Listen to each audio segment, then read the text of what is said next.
fois qu'on a déterminé les fonctions et les contraintes de l'objet qu'on veut fabriquer à l'intérieur de notre cahier de charge, on va choisir comment on va le fabriquer. Il faut d'abord choisir en quoi il sera avantageux de fabriquer notre objet. On choisira d'abord la matière première à utiliser. Par matière première, on parle d'une substance naturelle qui n'a subi à ce stade-ci aucune transformation. On va utiliser une panoplie de matières premières. On peut penser au bois, au fer, à la bauxite, au pétrole, à l'argile, au coton. Ce premier choix va être orienté en fonction des caractéristiques recherchées par l'objet. Si dans nos contraintes environnementales, l'impact écologique de notre objet est important, on va choisir déjà une matière première qui va être éco-responsable. Par exemple, on va préférer le bois au pétrole, puisque le bois est une ressource renouvelable et qui de plus en plus est cultivée, prélevée dans les forêts de manière éco-responsable par rapport au pétrole, où on sait que c'est une ressource qui est non renouvelable et qui est très polluante à exploiter. Si une de nos contraintes demande d'avoir des matériaux qui sont le plus naturels possible, il y a certaines matières premières qui peuvent s'utiliser telles quelles. C'est le cas de la pierre dans le revêtement des maisons ou des fours à pain, par exemple, et le sable qu'on utilise dans les parcs pour les enfants. Une fois le choix de la matière première effectué, on choisira ensuite de quelle manière nous allons transformer cette matière première pour obtenir différents matériaux. C'est ces matériaux que nous utiliserons pour fabriquer l'objet. Dans certains cas, la façon de transformer la matière première donnera des caractéristiques très différentes à notre objet. Par exemple, si on mélange du fer avec du carbone, on obtient de l'acier. Ce matériau présente une bonne rigidité, mais il est plutôt sensible à la corrosion. Alors que si on mélange le fer avec du chrome et un peu de carbone, on va obtenir de l'acier, mais qu'on va appeler inoxydable. Donc, il va avoir cette bonne rigidité, mais en plus, elle va résister à la corrosion. Ça va être le cas aussi pour le bois, par exemple. Est-ce qu'un simple 2x4 est suffisant pour faire ce que je veux? Ou j'ai besoin de quelque chose de beaucoup plus long et plus rigide pour faire une structure, par exemple? Ou là, je vais devoir utiliser, par exemple, un lamellé croisé, qui est une façon de fabriquer des planches de bois où on va coller des lames de bois à 90 degrés une par rapport à l'autre, ce qui va faire en sorte que la rigidité va être vraiment plus importante par rapport à mon 2x4. Si on veut plutôt un bois qui est léger et bon marché, on va plutôt utiliser des panneaux d'agglomérés, où là, on va prélever des résidus de bois, comme de la sciure ou différents déchets de l'industrie forestière, et on va les mélanger avec des liants à différentes teneurs en bois, ce qui va nous donner des panneaux qui sont plus ou moins rigides, mais qui vont nous permettre là, de faire, par exemple, des meubles qui vont pas coûter très cher.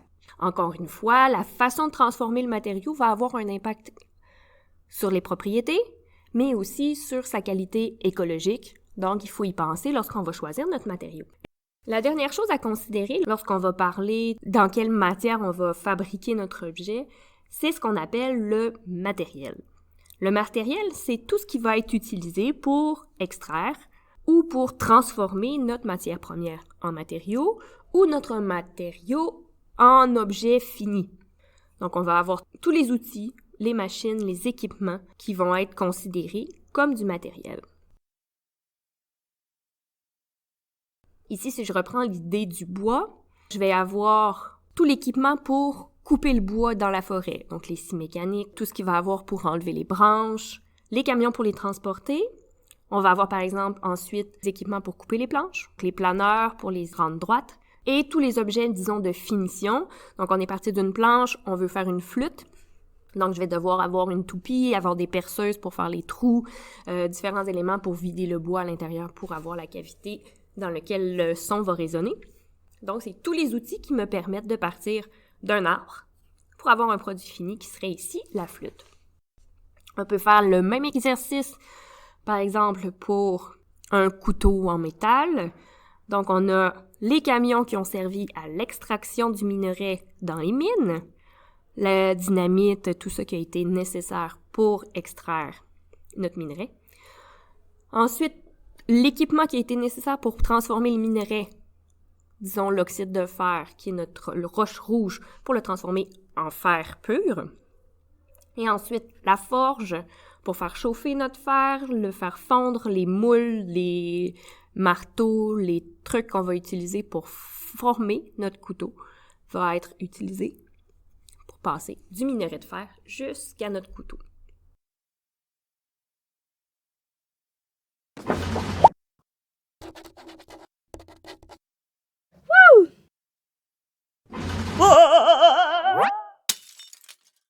Donc ici, je te présente quelques petites séquences vidéo pour te pratiquer. Donc, ils sont dans le désordre. Refais un peu l'histoire de la fabrication de notre bouteille de plastique.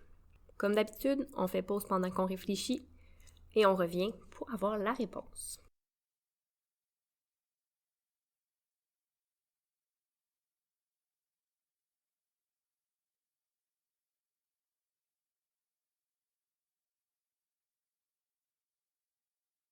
Pour faire notre bouteille de plastique, le plastique étant notre matériau, notre objet final étant la bouteille de plastique, il faut passer comme matière première, c'est le pétrole. Il faut extraire le pétrole, il faut des pompes, il faut aller chercher dans le sol le pétrole qui est liquide.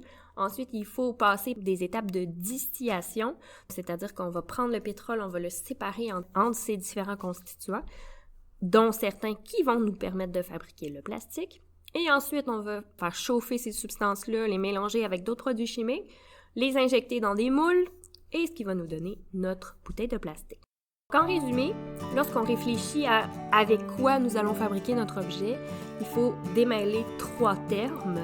La matière première, qui est la substance naturelle, qui est retrouvée dans la nature, qui ne subit aucune transformation, qui est notre élément de base pour fabriquer nos objets.